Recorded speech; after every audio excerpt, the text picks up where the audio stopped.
Apa KPI untuk posisi beautician? Tonton sampai habis supaya bisa kamu terapkan di perusahaan kamu masing-masing.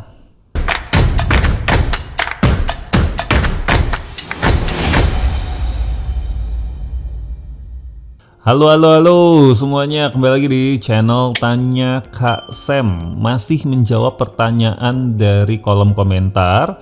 Sebelum gue jawab ya, gue juga mau memberitahukan kepada teman-teman kalau ada pertanyaan langsung aja tulis di kolom komentar di video manapun ya. Nanti tim kita akan melihat dan kita akan jawab melalui video-video di YouTube mungkin 2 atau 3 minggu setelahnya.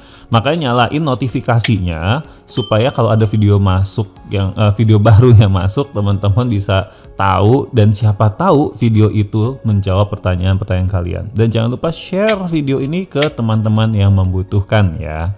Oke, kembali ke topik. Jadi kita dapat pertanyaan, apa KPI untuk posisi beautician? Nah, tadi kita cek juga nih gitu ya. Sebenarnya posisi beautician itu job desk-nya apa sih? Karena di setiap klien-klien kita job desk-nya agak beda-beda gitu ya. Dan nama posisinya juga beda-beda. Tapi ada satu kesamaan nih, ada satu kesamaan. Intinya kalau yang kami tangkap dan kami asumsikan yang dimaksud di sini adalah posisi di mana pekerjaannya adalah melayani customer di bidang beauty gitu ya. Ada mulai dari hair coloring juga termasuk beautician ya, tadi dari risetnya tim saya. Lalu ada juga tadi misalnya kalau yang saya tahu kalau di klinik itu ada bantuin untuk facial atau mungkin untuk apa tuh namanya? Apa Jo namanya? Kuku ya? Nail itu ya, maklum nggak pernah saya begini-begini ya. Ya, itu juga katanya sih itu posisinya untuk itu. Nah, oke.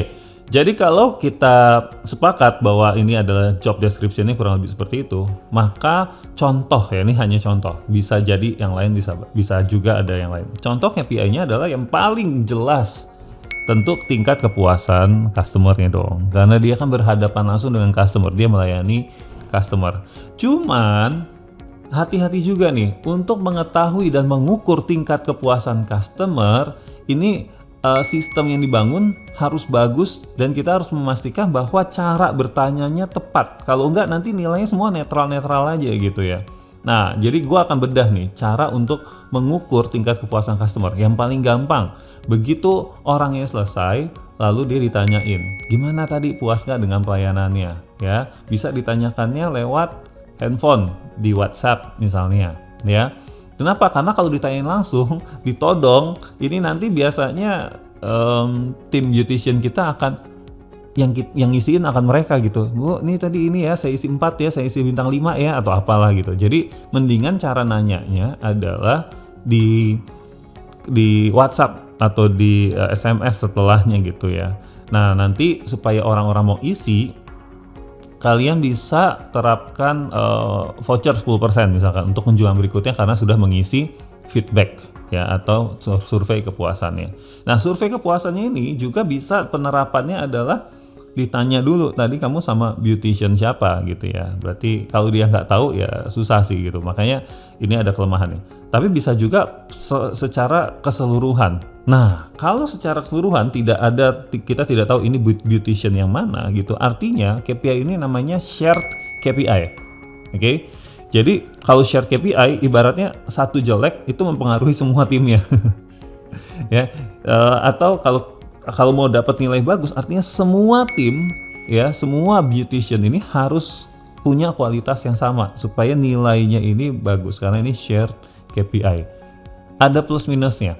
Tentu minusnya adalah jadi nggak fair dong Kak Sam untuk orang yang beautician yang bagus, tapi karena ada beautician yang servisnya kurang bagus, terusnya dia jadi kena dampaknya. Betul, itu kelemahannya. Tapi positifnya adalah supaya mereka bisa saling mengingatkan, bekerja sebagai tim karena KPI kamu adalah KPI saya, nilai kamu adalah nilai saya gitu ya. Itu juga bisa. Terserah gimana menurut teman-teman mana yang paling baik, silahkan diterapkan. Yang jelas kalau mau satu persatu harus ada sistem untuk men-tracking ini yang dikasih feedback beauticiannya namanya siapa. Oke.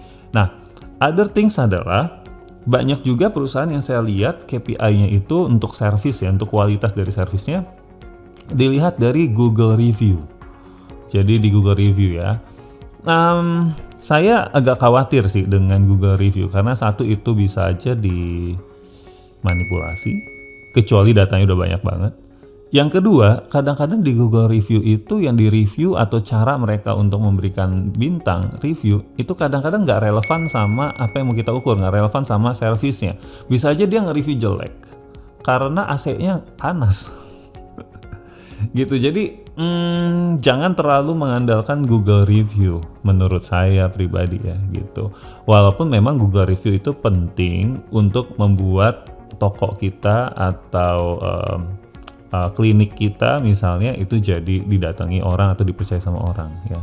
Nah itu plus minusnya dari Google Review. Oke, nah selesai dari segi KPI yang melihat kualitas servisnya. Nah berikutnya lagi, kalau teman-teman punya strategi bahwa beautician ini harus juga melakukan cross sell atau upsell. Biasa kalau misalkan kita datang ke klinik gitu ya, awalnya kita hanya mau facial. Terus tiba-tiba dibilang, Pak mau ditambahin ini enggak serum nih biar makin fresh lagi. Wah, ada serum vitamin C gitu kan. Supaya lebih fresh, segala macam. Nah, itu yang ngomong siapa? Ya beautician ya kan gitu.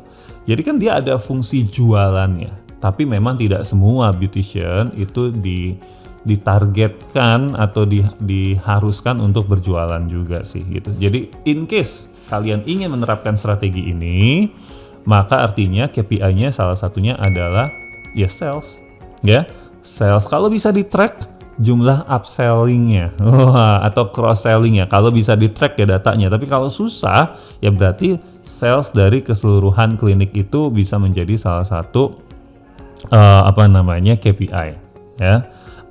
Itu contohnya. Jadi kalau teman-teman perhatikan dari tadi saya selalu juga mengingatkan apakah datanya mudah diambil atau tidak. Karena percuma punya KPI tapi kalau datanya itu susah untuk diambil atau datanya itu hasilnya masih bias gitu ya. Nah yang nomor 3 selain dari segi sales, servicesnya, yang nomor 3 beautician ini juga harus bekerja dengan proses SOP yang benar, betul ya. Nah, salah satunya yang saya sering lihat yang bisa kita jadikan KPI adalah misalkan mereka salah melakukan sesuatu, salah ambil bahan misalnya, ya mestinya tadi contoh paling gampang. Mestinya si customer-nya bilang saya mau dark brown nih, tapi yang diambil jadinya dark blue misalnya gitu. Ya, color dari hair color-nya gitu ya. Misalkan seperti itu, sehingga kan ada waste-nya kan, ada bahan-bahan yang terbuang gitu. Nah, ini karena kesalahan si beautician-nya tersebut gitu. Jadi KPI berikutnya adalah bisa jadi jumlah nilai rupiah kerugian akibat kesalahan penggunaan bahan misalnya, atau kesalahan operasional dari si beautician tersebut. Oke. Nah, ini untuk menjaga supaya beautician kita itu nggak asal kalau kerja gitu. Kalau sampai kamu membuat ada kerugian materi, ya kamu kena KPI-nya gitu ya.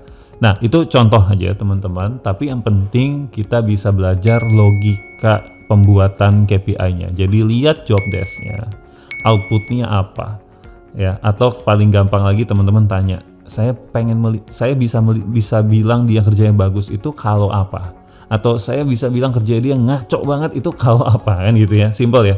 Saya lihat beautician tuh ngaco banget kerjanya kalau banyak banget bahan-bahan di toko saya, di klinik saya tuh yang wasted, terbuang percuma karena dia salah melulu. Ya itu kan bisa dijadikan KPI. Atau saya lihat ini orang jago banget nih, bagus banget nih beauticiannya karena dia mampu untuk upsell. Ya berarti jadikanlah itu sebagai KPI. Oke? Nah semoga bermanfaat. Dan tunggu video-video berikutnya teman-teman, akan ada banyak lagi posisi KPI dari berbagai macam posisi yang kita akan bahas. So, sampai jumpa.